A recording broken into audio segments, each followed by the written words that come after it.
Marcus froze.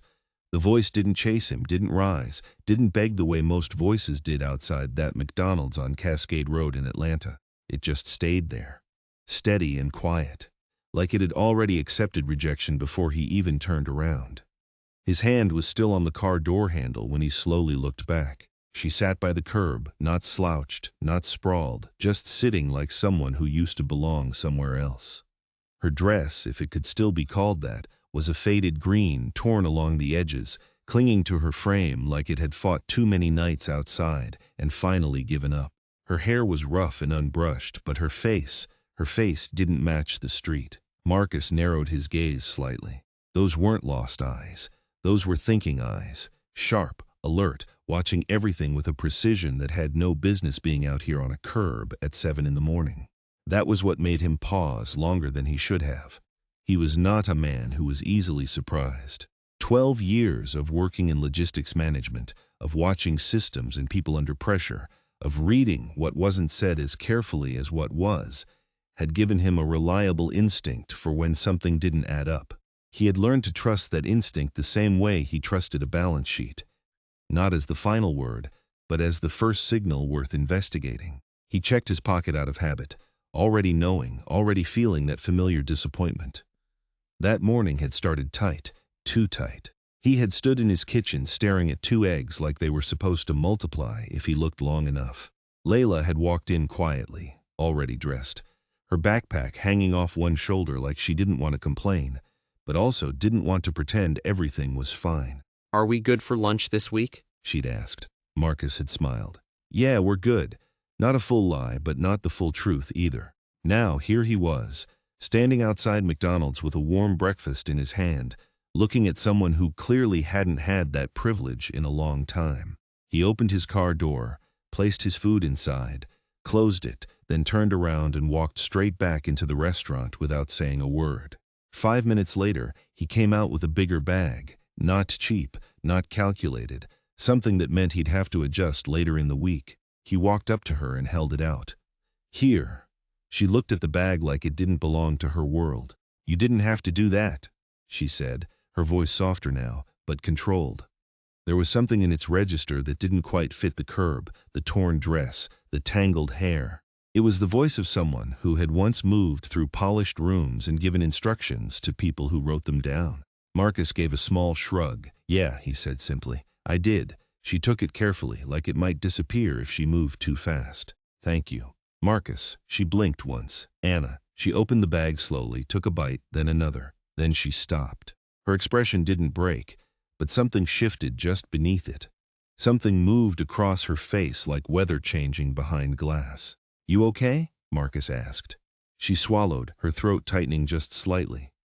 "I forgot what hot food tastes like." That line stayed in the air longer than it should have. Marcus didn't respond immediately, because some things don't need quick answers. He looked at her, at the stillness of her, the way she sat like someone who was conserving everything, even movement. Not collapsed, not wild-eyed, not the performance of crisis. Just a person who had been running on empty for long enough that she'd learned to look calm about it. "You staying out here?" he finally asked. Anna hesitated. Her eyes moved across the street, the passing cars, the people who had already decided she didn't exist. Then she said it, clear, quiet, final. "I don't want to sleep here tonight." Marcus exhaled slowly, rubbing the back of his neck. He had a daughter, 11 years old. He was a single father who made decisions carefully, and who had spent 4 years building a life that made sense for the two of them. He knew better than to make snap decisions about strangers. He knew all of this. "I got a daughter," he said. "I can't just bring someone home like that." "I understand," she replied quickly. Then she leaned forward slightly, her voice gaining something, not desperation, but intention. "I can cook, I can clean, I can take care of your home, I can help your daughter get ready for school." She held his gaze. "I don't need money." A pause, then softer. "I just need somewhere to lay my head. Please." Marcus looked at her fully now, studied her, the contradiction of her, the precision of her speech against the state of her clothing, the alertness of her eyes against the exhaustion in her posture. People who lived on the street long enough started to blend into it. The edges softened, the sharpness dulled. This woman had not blended, Whatever she had been before, she had not let it go. You got ID? He asked. Not on me. Family? No. Anyone looking for you? A pause then. Yes, his jaw tightened slightly. What kind of trouble are you in? She looked down briefly. Not the kind you think. Silence stretched between them. Cars passed. Life moved. Nobody stopped. Marcus let out a slow breath, like he was arguing with himself, running a private calculation that had no clean answer. Then, finally, all right. Anna looked up immediately. He raised a finger. Firm, you don't make me regret this. For the first time, her expression changed. Not excitement, not relief in a loud way, just something releasing quietly, the way tension releases when a long-held decision finally becomes unnecessary. Thank you, she said. They got into the car. Anna sat in the back, her hands resting neatly on her lap, her eyes occasionally drifting outside like she was studying a life she had been removed from. Not looking at it with longing exactly, more like someone reviewing a map of a place they intended to return to. There was something settled about her, even now, even in a torn dress in the back of a stranger's car with nothing but a canvas bag and a name. It unsettled Marcus in a way he couldn't quite articulate. The sense that she occupied whatever space she was in with more presence than the circumstances suggested she should have. He drove in silence for a few minutes. You always talk like that, he asked. She looked up slightly. Like what? Like you're not from the street. A faint pause, then, I'm not. Marcus let out a quiet breath. Yeah, he muttered. I figured. When they pulled up to his house, he turned slightly in his seat. My daughter's inside. She's 11. Anna nodded. I won't scare her. Good. Inside, Layla looked up from the couch, her eyes moving from Marcus to Anna, then back again in the careful assessment of a child who has learned to notice things quickly. Dad. Marcus dropped his keys. This is Anna. She's staying with us for a bit. Layla blinked. Okay. Marcus turned to Anna. Bathrooms down the hall. Clean up. He paused, then added quieter. You don't have to wear that. There are clothes in the closet. My wife's. The word lingered, not heavy but present, a fact that was also a wound that was also somehow still a fact. Anna nodded slowly. Thank you. Marcus left her to it and took Layla out to run the afternoon errands he'd been putting off. They were gone about 2 hours. When they came back, Marcus stopped at the door because something was different. The house felt intentional, clean and calm and alive in a way it hadn't been when they left. Dad, Layla whispered. Did we come to the wrong house? Marcus stepped in slowly. This is ours. And then from the hallway, Anna stepped out. But she wasn't the same woman from the curb. Her hair was neat, her face clean. And she wore his late wife's dress like it belonged in a different story entirely. Like it had been waiting in that closet for precisely this purpose. She stood there calmly, and the quality of her stillness had changed. Out on the curb, she had been contained. Here, she was composed. There was a difference. Marcus didn't realize he had stopped breathing until Layla tugged lightly at his shirt. Dad, you're doing that thing again. What thing? When you look like you forgot what you were thinking. He cleared his throat, straightening slightly. Yeah, I'm good. But he wasn't, because nothing about Anna Shelby made sense. She stood there like someone who had once owned power and was simply waiting for the right moment to take it back. You cleaned all this? Marcus finally asked, his voice low, almost careful. Anna nodded once. I didn't know what else to do with myself. Marcus stepped further into the kitchen, running his fingers across the counter. No dust, no crumbs. Even the stubborn stain near the sink, the one he'd given up on weeks ago, was gone. How did you even remove that? He asked, half to himself. Anna glanced at the spot. Vinegar and baking soda. Let it sit before scrubbing. Layla stepped forward, circling Anna like she was trying to solve a puzzle. You look different, she said bluntly. Marcus was about to correct her, but Anna smiled softly. I feel different. Layla tilted her head. Did you fix the house too? Anna's smile grew slightly. Maybe the house fixed me too. That answer settled gently in the room. Not forced, not dramatic, just real. Marcus pulled out a chair and sat down slowly, still watching her. You cook? He asked. What kind of food? Anna paused for a brief second, then asked, What do you like? Marcus leaned back slightly. Most people in her position would have tried to impress, listed things, sold themselves. She didn't. She adjusted. He noticed that. He filed it away. That depends, he said. You trying to impress me or just feed me? Anna met his eyes, steady. I don't think you're easy to impress. For a second, Marcus almost smiled. Then Layla jumped in. I like rice and chicken and those fried things Mom used to. She stopped. Too late. The air shifted, subtle but real.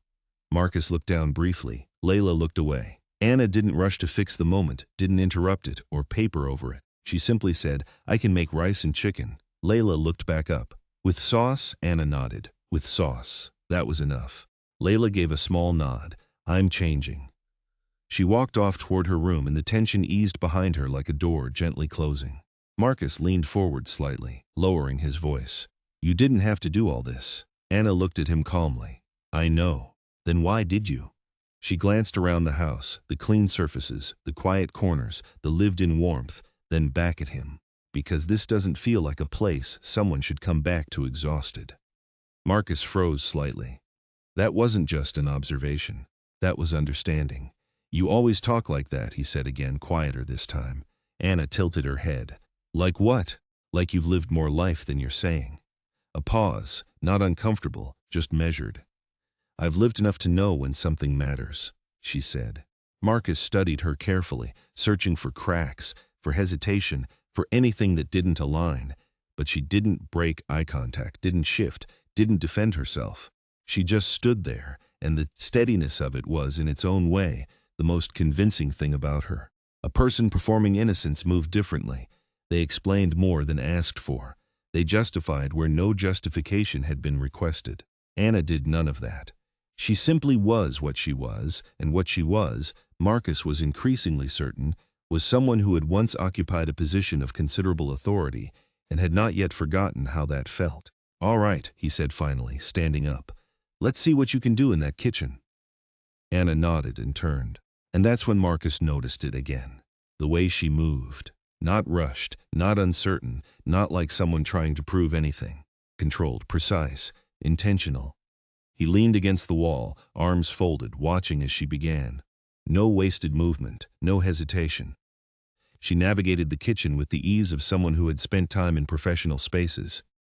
Not restaurants, exactly, but the kind of high-functioning environments where things were expected to happen correctly and on time, and where the person managing those things had to remain composed regardless of what else was occurring. Marcus recognized that quality. He had it himself, in his own domain, the ability to make complexity look effortless. You ever worked in a restaurant? He asked. No, you cook like you have. I've had to manage things, she replied. Marcus narrowed his eyes slightly. Manage things sounds expensive, and for the first time she paused, just slightly, then continued. It was, she said. Marcus caught that, but he didn't push, not yet. Minutes passed. Oil began to sizzle softly. The smell filled the kitchen, warm, layered, comforting.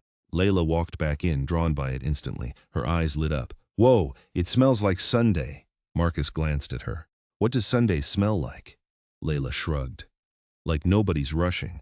That landed harder than expected. Anna glanced briefly at Marcus, understanding something without either of them saying it. And when the food was ready, they sat. Marcus took a bite, then paused, then looked up. This, he said slowly, this isn't normal. Anna raised an eyebrow slightly. In a bad way? He shook his head. No. In a way that makes me think you're not telling me something. Layla laughed. I don't care if she's hiding secrets. I want more. Anna smiled, soft, real. And for the first time since that morning, she looked like someone who wasn't surviving but resting. Still, Marcus leaned back slightly, studying her. Because deep down, something didn't sit right. Not in a dangerous way, but in the way of a thing that doesn't quite fit the frame it's been placed in. This woman didn't fall. She was pushed, and whatever pushed her hadn't finished yet. Dinner didn't stretch the way Marcus expected. It moved naturally, the kind of evening his house hadn't seen in a long time. Layla ate quietly at first, focused on her plate, but this time she didn't pull away. Every now and then she glanced at Anna, not suspicious, just curious in the careful way children study what they don't yet understand. This is really good, she said after a few minutes, her voice softer than usual. Anna looked up, surprised just enough for it to show. Thank you. After dinner, Layla gathered her plate without being told. I'll take this, she said, heading toward the sink. Marcus raised an eyebrow. That was new. Layla shrugged. I'm just helping. Anna stepped forward immediately. I can handle it, she said gently. But Layla shook her head. We can both do it. That small sentence shifted something. Not acceptance, but cooperation. The kitchen filled with soft movement, running water, light conversation, small pauses that didn't feel awkward anymore. Marcus stayed where he was, watching them. Two people from completely different worlds meeting in the middle of his kitchen like it was the most natural thing imaginable. He thought about what Layla had said earlier, that the food smelled like Sunday. Like nobody's rushing. He had not heard his daughter describe a meal that way since before her mother died, and the fact that she had reached for that specific description. Not that the food was good, not that she liked it, but that it created a feeling she associated with something safe and slow, was something he filed quietly and intended to think about more carefully when he had the space to do so. Later that night, after Layla went to her room, the house quieted again. But this time it wasn't heavy. It was settling. Marcus found Anna in the living room, standing near the window, her arms folded lightly as she looked outside at something far beyond the street. You always stand like that? He asked. She didn't turn immediately. Like what? Like you're thinking 10 steps ahead of everything. That made her glance back. Maybe I used to. Marcus walked closer, stopping a few feet away. Not too close, not distant. What happened? He asked. Anna exhaled quietly, controlled. I trusted someone I shouldn't have, she said. Marcus nodded once. He waited. She continued, slower now. I built something and gave someone access to it. Not full access, but enough. He understood how things worked, more than I realized. Her fingers tightened slightly against her arm. And when I corrected him, when I had to let him go, he didn't take it well. He knew systems, Marcus said. Processes, people. He didn't need to break in. He already knew where everything was. She paused. So he used what he knew. To hurt people, Marcus said, and to make it look like it came from me. The room went still. Marcus watched her carefully. You reported him? He asked. I tried. But by the time things started showing up, it already looked like it was coming from my side. She let out a small breath. And people don't ask questions when there's already someone to blame. Marcus nodded slowly. So now people are looking for you. Not for the truth, Anna said. A pause. For answers. Are you in danger or just trouble? Anna looked at him directly. Both. Silence settled again, not tense, just real. Marcus leaned against the wall slightly. You planning on running again? Anna shook her head. No. Why not? Her answer came without hesitation. Because I'm tired. That landed heavier than anything else she had said. Not dramatic, not emotional, just honest. Marcus studied her for a moment longer, then nodded once. That was it. No conditions, no pressure, no interrogation. Anna noticed immediately. Her eyes shifted slightly, searching his face like she expected more. You're not going to ask anything else? Marcus shrugged lightly. If you wanted me to know everything, you would have told me already. And if I never do, she asked. He met her eyes. Then it doesn't change the fact that you needed help, and I gave it. That answer stayed between them longer than it should have, because it wasn't normal. People didn't operate like that. Not without expecting something back. The world Anna had lived in, the world she had built from scratch and then watched be dismantled piece by piece, had operated on an entirely different logic. Every relationship a transaction, every kindness a positioning, every open door held open for a reason that would eventually be named. She had not been naive about that world. She had understood its rules clearly and played by them well. But she had also, somewhere beneath the competence and the strategy, hoped she was wrong about how it fundamentally worked. Marcus had just suggested, without meaning to, that maybe she had been. You're different, she said quietly. Marcus gave a small, tired smile. Life made sure of that. Another pause, but this one felt different, closer. Anna stepped slightly nearer, not even realizing she had moved. You don't even know who I am, she said. Marcus looked at her. Calm, steady. I know enough. And what is that? That you didn't break. That was it. That one sentence. Anna's breath caught slightly, because out of everything she had lost, everything she had fought, everything people had said about her, no one had seen that part. But he did. And for the first time since everything collapsed, she didn't feel like she was defending herself. She felt understood. Later that night, as she lay in bed staring at the ceiling, one thought stayed with her. Not about the man who had betrayed her, not about the people who had abandoned her, but about Marcus, Somehow, in the middle of losing everything, she had found someone who didn't need proof to treat her like she still mattered. What struck her most was not the generosity of it. She could have categorized generosity, filed it away, kept it at a useful distance. What struck her was the accuracy of it. He had seen something true about her, with none of the information that the world usually used to form such conclusions. No title, no track record, no evidence of capability beyond a torn dress and a voice that didn't sound like the street. He had looked at what was actually in front of him and drawn a correct conclusion, and that scared her more than anything else. The next few days didn't feel like an arrangement anymore. They felt like something settling. Not forced, not rushed, just slowly finding its shape. Marcus had spent 4 years building a life that worked for 2 people.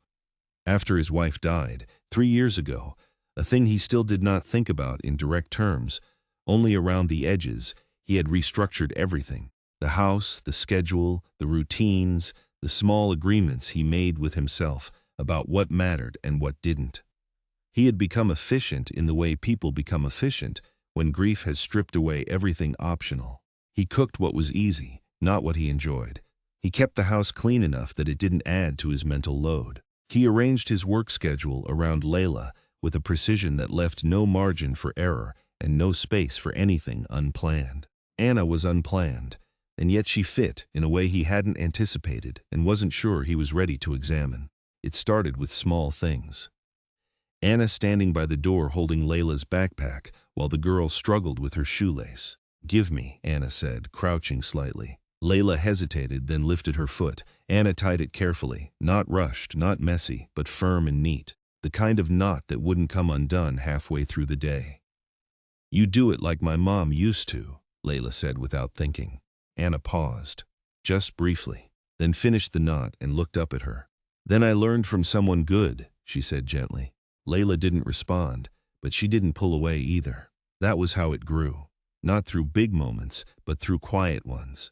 Marcus watched it happen the way you watch weather from a window, aware of the movement without being inside it. He saw Anna sit beside Layla at the kitchen table and guide rather than instruct, her patience precise and unhurried in a way that he recognized as the patience of someone who had managed people for a long time and understood the fundamental difference between correction and collaboration. He saw Layla's shoulders, which had been subtly braced since the first morning, slowly lower. He saw his daughter, who had her mother's wariness and his own careful nature, begin, cautiously, to lean in. Homework at the kitchen table. Anna sitting beside her, not correcting immediately, but guiding. "Read the question again," she would say calmly. "I did. Read it like you're explaining it to someone else." Layla would sigh, then try again, and this time she'd get it. "You're annoying," Layla muttered once. Anna smiled faintly. "That usually means I'm right." Layla tried not to smile, but failed. Marcus noticed everything. He didn't interrupt it, didn't rush it, didn't try to define it. He just watched, and somewhere deep inside, something that had been tense for a long time started to ease. One evening, rain tapped softly against the windows, wrapping the house in a quiet calm that made everything feel closer. Layla had fallen asleep on the couch, her head resting against a pillow, one arm hanging loosely by her side. Anna walked over quietly and adjusted the blanket over her, tucking it gently under her shoulder so she wouldn't wake up cold. Marcus stood in the doorway, watching. "She trusts you," he said finally, his voice low. Anna didn't turn immediately.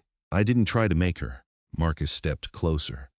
Exactly. That's when she looked at him, and for a moment they just stood there. No noise, no distractions, just understanding. "You're good with her," Marcus added. Anna shook her head slightly.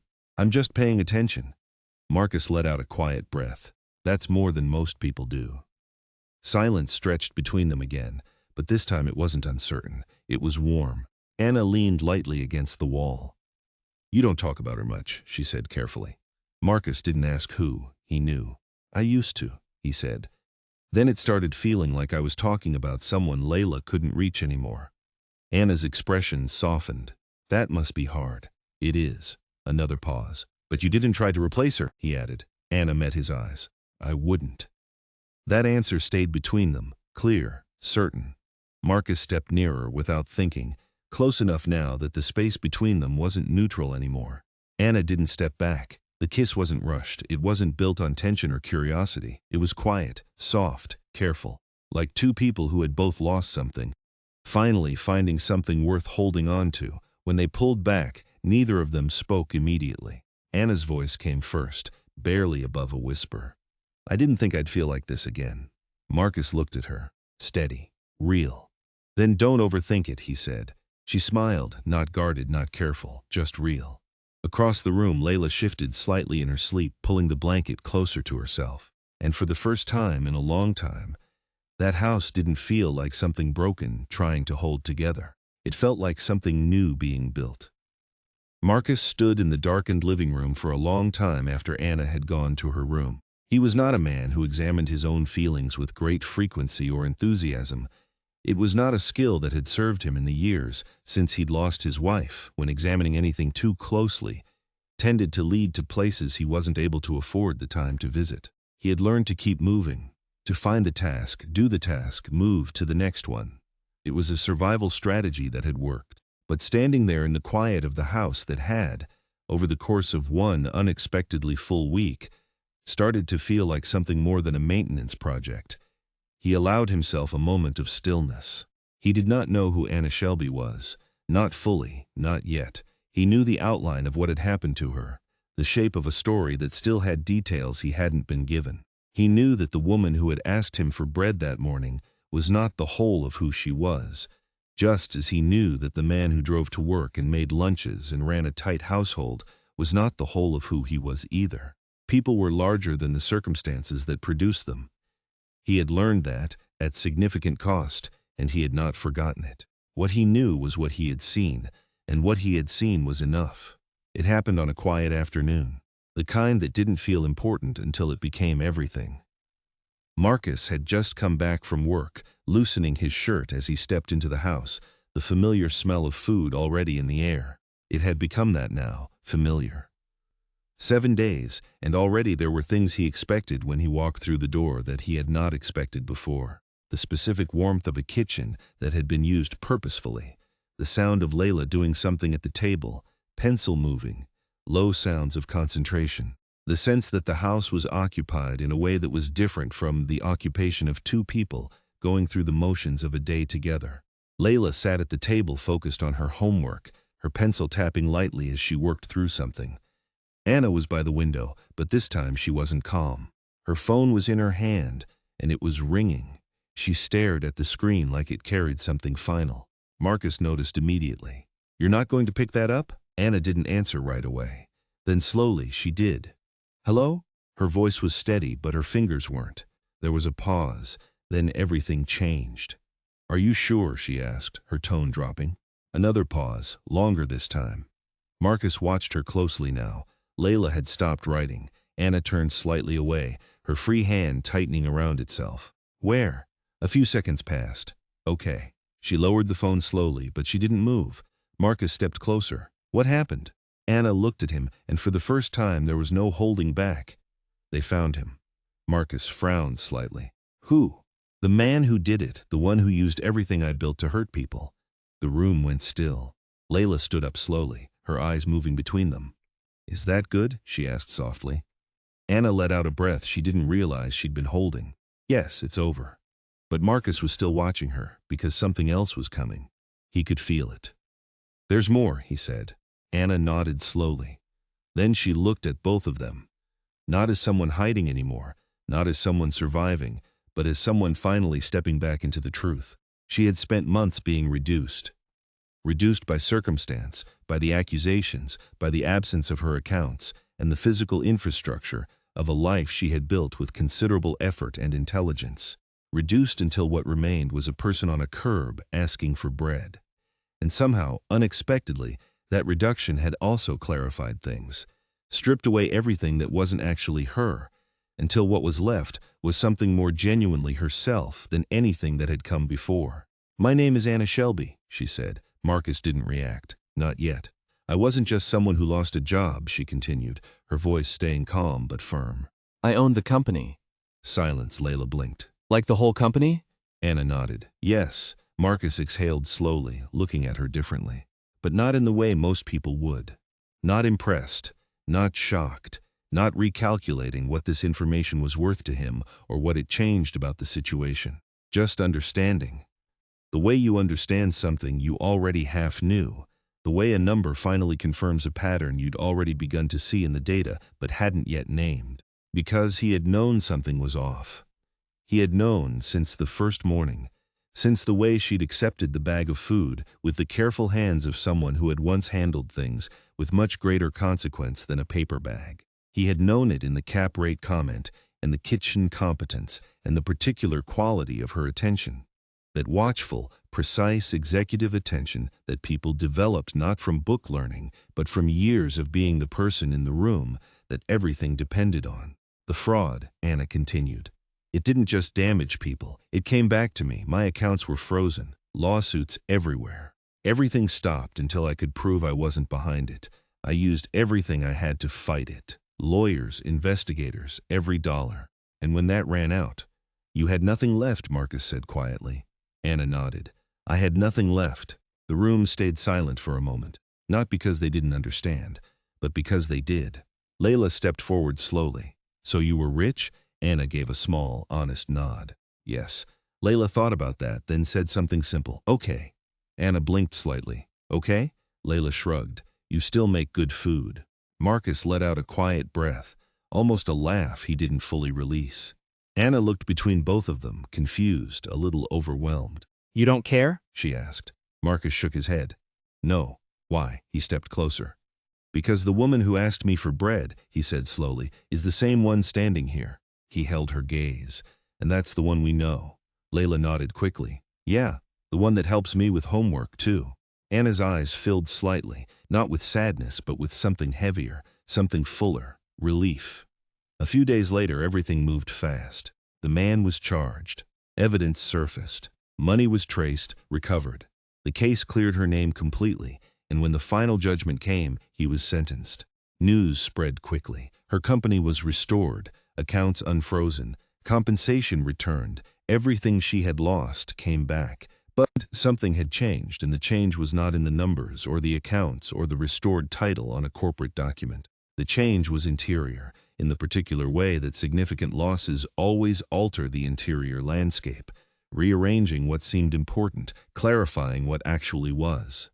That evening she sat in the same living room, same couch, same quiet house. But now her phone wouldn't stop ringing. Emails, offers, people who suddenly remembered her name.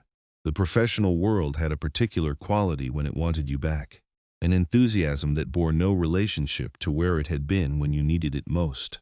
People who had not returned her calls in months were now responding within minutes. People who had issued quiet, careful distances from her name during the worst of it were now eager to associate themselves with the resolution. Anna recognized the pattern because she had been on the other side of it before, had made those calls herself, with that same calculation about whose proximity was now an asset rather than a liability. She looked at the phone, and then she put it face down. Marcus walked in and leaned against the wall. You going to answer those? Anna looked at the phone, then placed it face down. Not right now. Layla looked up from her book. You're not going back? Anna smiled softly. I will, a pause, but not the same way. Marcus studied her. What does that mean? Anna looked at both of them. Clear, certain. It means I'm not building a life that makes me lose myself again. Silence settled, but this time it wasn't heavy. It was complete. She reached for Marcus's hand. He didn't hesitate.